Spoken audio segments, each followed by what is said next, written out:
ډیرو قدرمنو او عزتمنو وطنوالو او د وطن نه بهر مسافرو رونو خویندو مینه خلوص نیکې هیلې نیکې پیرزونې احترامات تسلیمات او سلام مې ومنئ. السلام علیکم ورحمت الله وبرکاته. هیله لرم چې روغ جوړ ښاد او آباد به الله مو تل تر تله ښاد او آباد لره. دا یو دوه کیتې دي تاسو سره یې شریکول غواړم. دا مې په حضرت باچا خان رحمت الله علیه لیکلي دي چې ته د عزم کړمار او تاتره ته د عزم کړمار او تاتره ته د امن خپلواکۍ یو څیره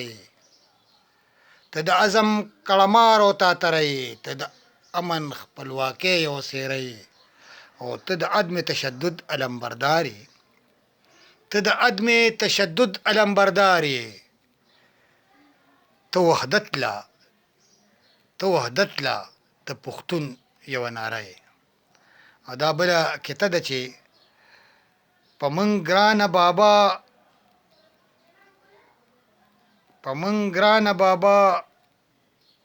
ته د امن پیغمبر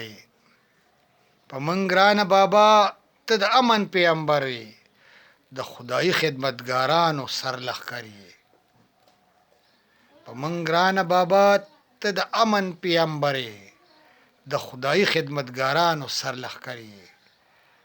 او ستا قدم مو دې خپل کړی پرې روان یو